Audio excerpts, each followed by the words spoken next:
Assalamu alaikum class 8.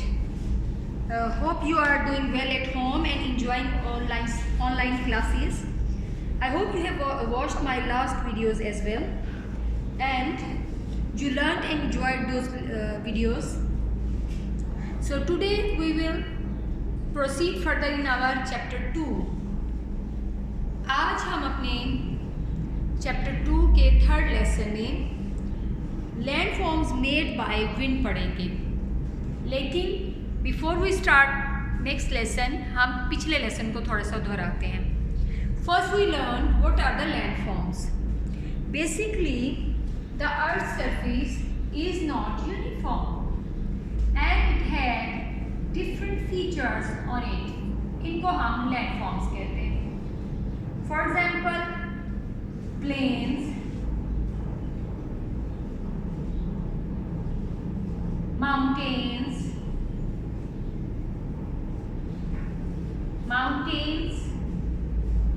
plateaus, etc. These are the land forms or the land features of the earth. लेकिन ये land feature हमेशा से ऐसे नहीं थे और ना ये फ्यूचर में हमेशा ऐसे रहेंगे। Basically, these landforms are formed by some internal factors of the earth. Internal factor से जब ये लैंडफॉर्म्स बनते हैं तो बाद में एक्सटर्नल फैक्टर्स से ये लैंडफॉर्म्स चेंज होते रहते हैं with the passage of the time. और वो जो एक्सटर्नल फैक्टर्स हैं जिनसे ये लैंडफॉर्म्स चेंज होते हैं उनमें इंपॉर्टेंट रिवर्स,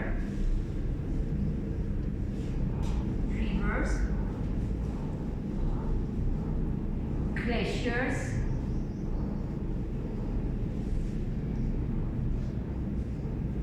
विंड और सी वाटर वगैरह है। In the last lessons we learn about the work of the rivers कि रिवर के जो काम है वो 3 डायमेंशनल है। रिवर इरोड करता है, मीन्स अपने रास्ते में आने वाले लैंड फीचर्स को अपनी पानी की ताकत से तोड़ता फोड़ता है, उस मटेरियल को ट्रांसपोर्ट करता है और फिर कहीं पर जाकर उसको डिपॉजिट कर देता है। इस प्रोसेस के दौरान जो फीचर्स बनते हैं, जो चेंजेस आती हैं, वो हमने लास्ट लेसन में पढ़ी थी। And I have showed you the book as well कि हमने वर्क ऑफ द रिवर में ये डायग्राम देखी थी कि कैसे water during the flow V shaped valley बनाता है माउंटेनियस एरियाज़ में। ये इसका इरोजनल वर्क है। फिर जब ये माउंटेनियस से प्लेन एरिया में एंटर होने वाला होता है तो ये वाटरफॉल्स बनाता है। देन ये प्लेन एरिया में मींडर्स, लीवीज और ऑक्सबो लेक्स बनाता है और जब ये समंदर में एंटर होता है तो डेल्टा बनाता है। So these are the erosional and depositional features of the river. इसका जो वर्क है as a agent of landform change 3 dimensional है। देन हमने पढ़ा ग्लेशियर्स को। ग्लेशियर्स में सबसे पहले हमने पढ़ा there are 2 types of the glaciers. 2 types हैं, वैली ग्लेशियर, ये वो ग्लेशियर्स हैं जो कि कंट्रीज के पास हैं। फॉर एग्जाम्पल पाकिस्तान का सियाचिन ग्लेशियर और दूसरे हैं कॉन्टिनेंटल जो कि नॉर्थ एंड साउथ पोल पे हैं। These are continental glaciers. फिर हमने इनका role as a agent of the landform पढ़ा कि वैली ग्लेशियर्स और कॉन्टिनेंटल ग्लेशियर्स डिफरेंट तरह के फीचर्स बनाते हैं और जो पहले से लैंड सरफेस है अर्थ की उसको चेंज करने का सबब बनते हैं। इसमें भी I showed you a diagram from your book कि हाउ ग्लेशियर्स दे वर्क, कि जब ये ऊपर से आते हैं और and before I explain you this diagram I tell you कि जो ग्लेशियर्स का वर्क है वो इतना स्लो होता है बिकॉज आइस इतना स्लो मूव करती है कि ओवर द सेंचुरीज ही इसको ऑब्जर्व किया जा सकता है। And you know what are the glaciers? Basically glaciers are the huge masses of the ice जो कि पैक्ड है for the centuries in the north and the south pole, और इसके अलावा डिफरेंट कंट्रीज़ के माउंटेनियस एरियाज़ में, जैसे हमारे पाकिस्तान के नॉर्थ में सियाचिन ग्लेशियर है जो कि huge volume of the ice है। सो इनका जो मूवमेंट है वो बहुत स्लो है, इसलिए इनका जो वर्क है वो भी बहुत बहुत सेंचुरीज के बाद नोटिसेबल होता है, otherwise we can't notice it. And I show you this diagram कि कैसे इसमें देखें from high above ice is moving, और जब ये नीचे आती है तो रॉक्स को तोड़ती फोड़ती है और हैंगिंग वैलीज बनाती है, जैसे ये बनी हुई ये बनी हुई है, और इस तरह ये लेटरल साइड से भी करते हुए इसको यू शेप्ड वैली बनाती है। फिर जब ये नीचे आके आइस डिपॉजिट करती है तो मोरेन बनाती है, और ये डिप्रेशंस जो हैं इसको सिरक कहते हैं, सिरक बनाती है, और ये जब नीचे आके आइस डिपॉजिट हो जाती है तो टर्मिनल मोरेन बनाती है। So these were the land forms formed by the glaciers, जो कि हमने लास्ट उसमें लेसन में पढ़े। टुडे हम लोग पढ़ेंगे land forms made by wind और the work of the wind as the agent of the land form change. Wind का जो काम है वो हमें नोटिसेबल है इन द एरियाज जो कि ड्राई हैं, हॉट है, क्योंकि ड्राई और जो हॉट एरिया होने की वजह से वहाँ पे जो ज़मीन की जो अपर सरफेस होगी वो लूज होगी, लाइट होगी, और उसको ज़्यादा आसानी से ये अपना काम कर सकेगी। इस तरह जो land form made by wind में जो मेन काम है इरोजन का,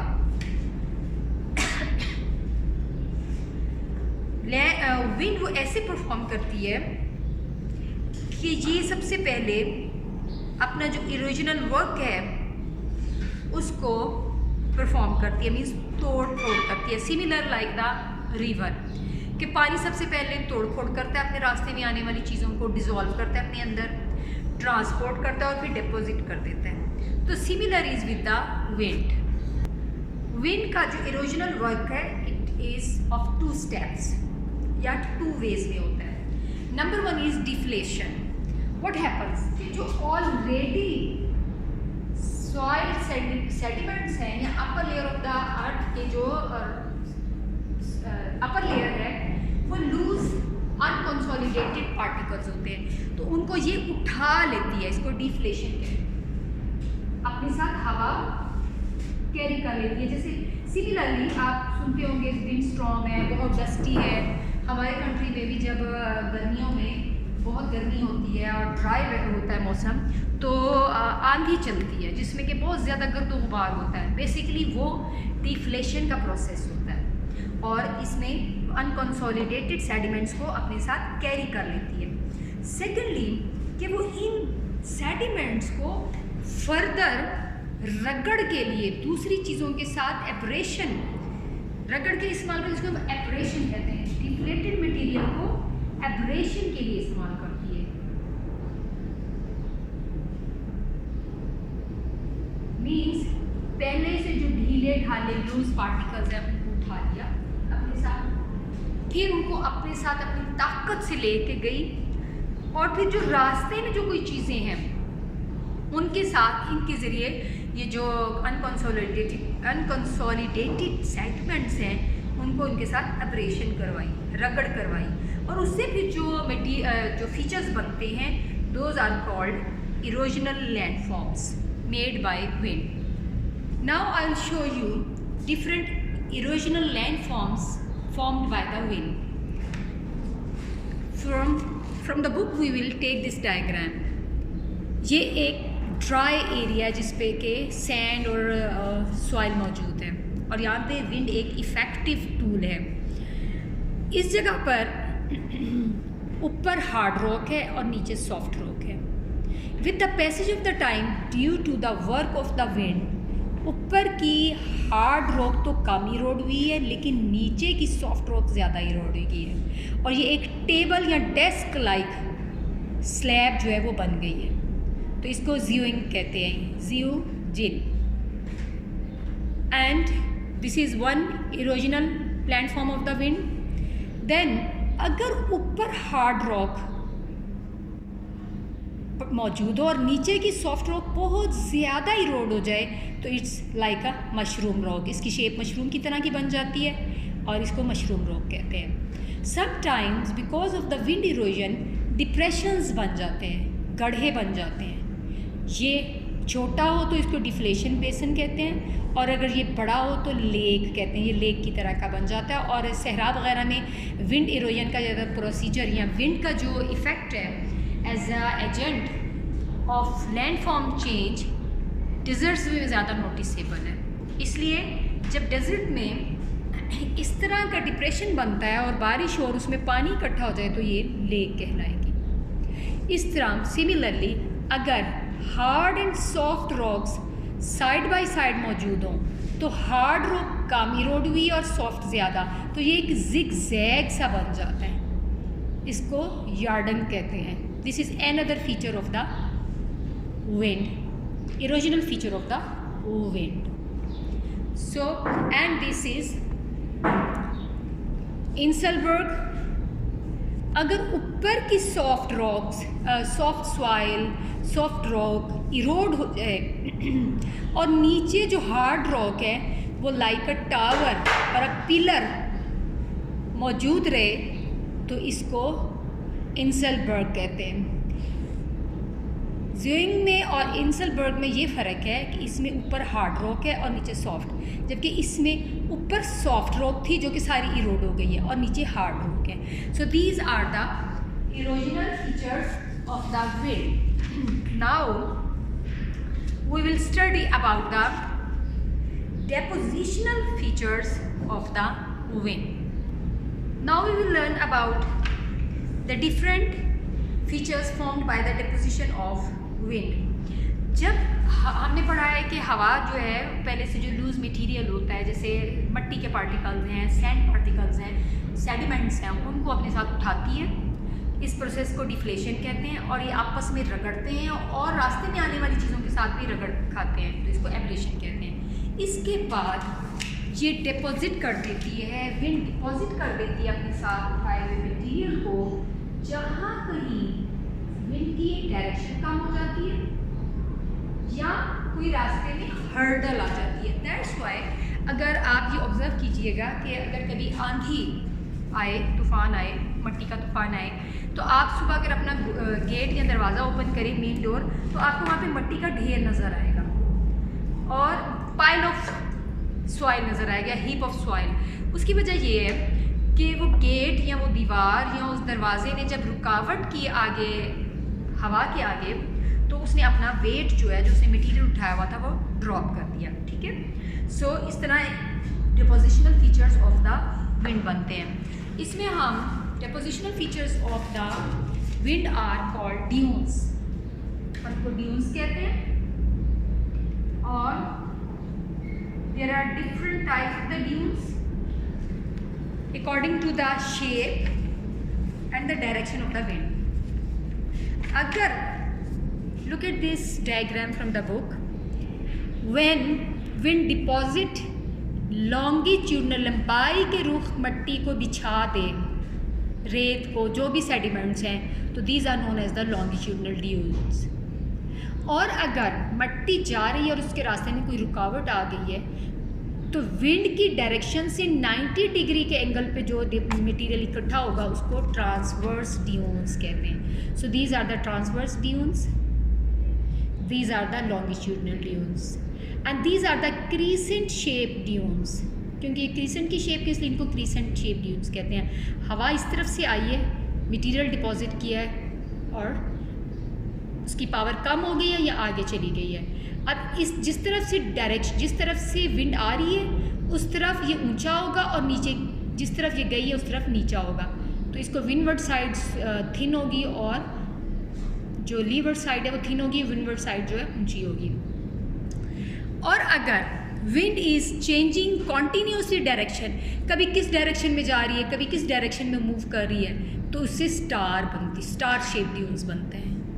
इसका जो इनर है इसमें ज़्यादा मिट्टी होती है, ये पाइल हायर होता है, और जो साइड्स हैं एजेस हैं उस पर कम होता है। इसको स्टार शेप ड्यून्स कहते हैं।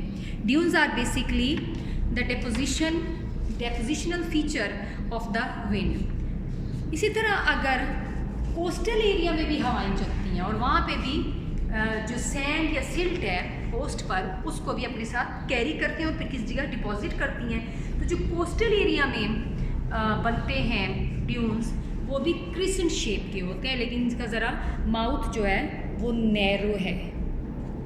कोस्टल ड्यून्स हैं ये, and these are crescent dunes. You can see इनका मुंह जो है वो नैरो है, इनका वाइड है।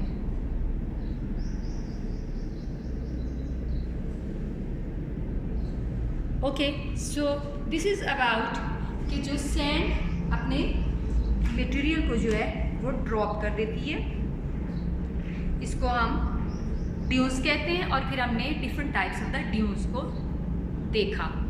Next we will study about the land forms made by sea waves. अब हम स्टडी करेंगे erosional land forms made by sea waves. अगर कभी हमारा इत्तेफाक हुआ हो कोस्ट पे जाने का या किसी समंदर पे जाने का, लाइक कराची में बीच पे जाने का, तो यू कैन सी कि सी वेव्स आती हैं और फिर वापस जाती हैं, बार बार आके कोस्ट पे या बीच पे स्ट्राइक करती हैं, जो भी कोस्ट पे फीचर्स बने हुए। और वो जो फीचर्स हैं with the passage of the time because of the work of the sea waves अपनी शेप्स चेंज करते हैं। और ये जो शेप चेंज है ये as compare to glacier, wind, water, ये ज़्यादा शार्प है। ठीक है, इसके लिए हमें सेंचुरीज नहीं चाहिए होती, क्योंकि वो बहुत तेज़ी से आती हैं और जाती हैं, इसलिए उनका वर्क भी जो है वो रिमार्केबल होता है। सो वी विल स्टडी कि कैसे वो इरोजनल फीचर करती है। Here is the sea water. जब पानी तेज़ी से आता है तो जो अगर नीचे हार्ड सरफेस है और ऊपर सॉफ्ट है तो वो उसको इरोड करके अपने साथ ले जाता है, और मे बी ये सोलेबल हो, ठीक है, तो वो नीचे से गहरा होता जा रहा है। इसको सी क्लिफ्स कहते हैं। समटाइम्स कि कोई हार्ड रॉक तो रह गई है लेकिन उसके ऊपर दाएं बाएं सब खाली इरोड हो गया है, तो उसको स्टैक कहते हैं। ये भी हमें कोस्ट या बीच पे अक्सर फीचर देखने को मिलता है। समटाइम्स व्हाट हैपन्स कि एक रॉक है उसमें कुछ सोलेबल रॉक का पार्ट है और कुछ हार्ड रॉक है। जो सोलेबल है वो डिज़ोल्व हो गई है उसके इरोजनल वर्क की वजह से, तो उसमें जो होल बन गया है तो ये आर्क की तरह का एक होल है, इसको सी आर्क कहते हैं। एंड सिमिलरली ये ऊपर वाली हार्ड रॉक है, अंदर वाली सॉफ्ट रॉक को इरोक्ट करते करते वो एक अंदर ऐसे उसने फीचर बना दिया जैसे cave. So this is known as the cave. और दिस इज़ ऊपर का ये जो बकाया अभी है जिस पे अभी इरोजनल वर्क जारी है, that is known as the headland. So caves जो हैं continuous attack at the bottom the cliff creates cavities, उससे केव्स बनते हैं। हेडलैंड बनता है जब sea water invade further into the inland of the earth. So इससे एक बे क्रिएट होती है, इसको हेडलैंड कहते हैं। और स्टार्क्स क्रिएट होते हैं जबकि दोनों साइड से सारी इरोड हो गई है रॉक और सिर्फ एक ही रह गया स्टार्क। इसी तरह सी क्लिफ बनते हैं। माउंटेनियस कोस्ट पर seaward slopes are exposed to wave attack, or with the passage of the time the slope retreat and becomes perpendicular, तो इनको cliff कहते हैं। So these are the sea cliffs. So these are the erosional features of the of the sea water. Now we will study about the depositional features. जब sea water या सी waves अपना material deposit कर देती हैं तो इस तरह की स्पिट बार बनती हैं, और अगर ये spit bar at the mouth of the bay बन जाए तो इसको बे माउथ बार कहते हैं। और अगर ये स्पिट बार इतनी लॉन्ग हो गई किसी आइसलैंड को ज्वाइन कर दे किसी बे के साथ तो this is known as the tombolo. So these are the depositional features of the sea water.